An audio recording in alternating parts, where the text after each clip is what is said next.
Texas Governor Greg Abbott will be inaugurated for the third time, and it could be a preview of a potential 2024 run for president.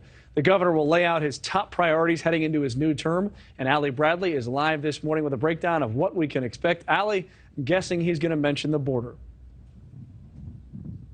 Yeah, I think it's safe to say that Governor Abbott will put a little bit of focus on the border here, Mitch. So the governor taking his oath of office for the third time at 11 o'clock Central Time this morning. That's when we can expect that. And we expect his speech to focus on the continual success of Texas and the economic state of the state there. And they also will likely focus on residents and reducing taxes for them here. Now, when I talked with the press secretary, she said that there aren't going to be any new initiatives laid out. What the governor is going to focus on is moving forward and moving the state forward. So the Texas governor posting this to social media saying, quote, putting the final touches on my inaugural speech. Again, that happening at 11 this morning. Governor Abbott beating challenger Beto O'Rourke by 11 percentage points, becoming the fifth Texas governor to serve 3 terms. Now, Texas is one of 16 states without those term limits. Since 2015, Governor Abbott has had his work cut out for him. Of course, we had the deadly winter storm. It took the lives of 246 people. Then there were several mass shootings in the state, including the one in Uvalde, Texas. And that, of course, prompted calls for gun reform. But Abbott has not budged on the Second Amendment, saying that Texans have a God-given right to self-defense. Now, when it comes to the upcoming Texas legislative session, Governor Abbott keeps his focus on law and order, saying he's going to ensure law enforcement is fully funded, adding that his Operation Lone Star initiative has already made more than 23,000 criminal arrests, seized more than 356 million deadly fentanyl doses, and bused more than 16,600 migrants to sanctuary cities. Of course, that program has been widely criticized, but details of the event are extremely limited. We do know this, though. The president of the National Border Patrol Council is one of Governor Abbott's honorary guests today. He's using the authorities that he has.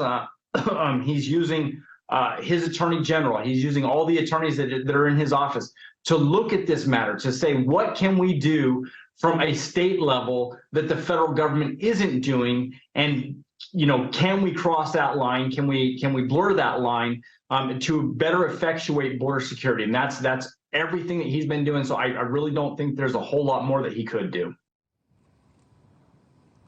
Now, when it comes to securing the border, of course, Governor Abbott has been very vocal about criticizing President Biden's handling of the border, or what he says is a lack of handling the border right now. So we also know Governor Abbott invoking clauses in the U.S. Constitution and in the Texas Constitution, calling what is happening down at the southern border an invasion, Mitch.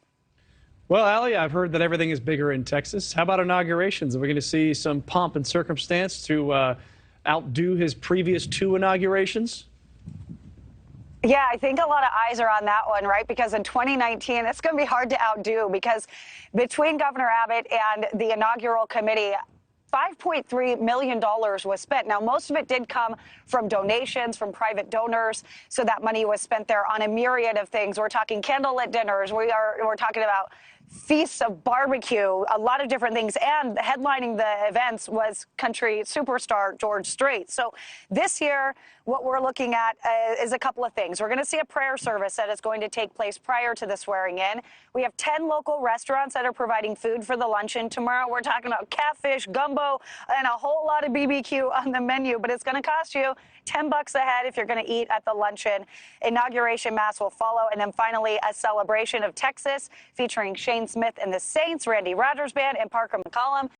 Thanks for watching. Go to newsnationnow.com to find NewsNation in your cable lineup. And don't forget to click the red subscribe button below to get more of NewsNation's fact-based, unbiased coverage.